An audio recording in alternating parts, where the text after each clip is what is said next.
Good evening, ladies and gentlemen. In 2006, Martin Scorsese won his first Oscar as Best Director for The Departed, which also won Best Picture. Now, I'm not saying The Departed was bad, but I suppose the Academy also acknowledged the fact that Scorsese had been nominated 6 times and had never won the Oscar.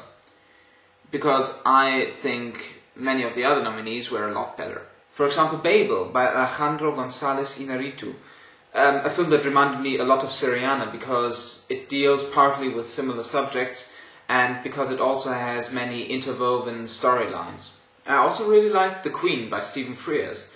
I remember the things the film is about only very vaguely because I was only 6 years old at the time and I didn't really know who Princess Diana was, and so it was very interesting to see a film about it. Also, the actors were brilliant. Helen Mirren deservedly won an Oscar for Best Leading Actress. James Cromwell portrayed a very convincing Prince Philip, and Michael Caine played Tony Blair as no one else can. Which is probably why he also played Blair in The Deal from 2003 and The Special Relationship, a film that will be released in 2010. The Oscar for Best Foreign Language Film was won by a German film, The Lives of Others, a film about the Stasi in the GDR. And in my opinion, that is not only one of the best German films of all time, it's also one of the most important ones. I often feel that there is a tendency in German film to belittle what happened in the GDR with comedies such as Goodbye Lenin, which may be very funny, but I think they make it seem as if it wasn't all that bad. So I was very glad that the film received a lot of positive attention, especially as many people that I've spoken to that lived in the GDR say that it's a very good portrayal of life under the socialist regime. But there was a film released in 2006 that impressed me even more, and until fairly recently I would have called it my favorite film of all times. Children of Men by Alfonso Cuarón. I first heard about the film when it was released in the UK, because I was in London at the time, and it seemed that there were posters of it all over the place. And maybe it was because of this link to my exciting time in London that I really wanted to see the film. And I can tell you that my expectations, that were already high, were exceeded.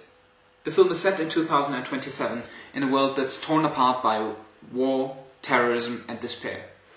No children were born since the year 2009.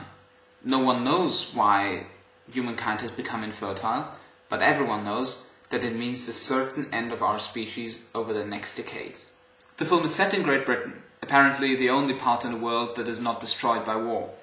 In order to keep it that way, the government applies strict quasi-fascist methods, which include, for example, rounding up illegal immigrants and detaining them in camps. The main character of the film is Leo, a former political activist who has become disillusioned and given up the struggle against the regime. He's contacted by his former wife, Julian, who's still active in the underground fight against the government. Reluctantly at first, he agrees to help her get an illegal immigrant to the coast, even though Julian does not tell him why this is necessary.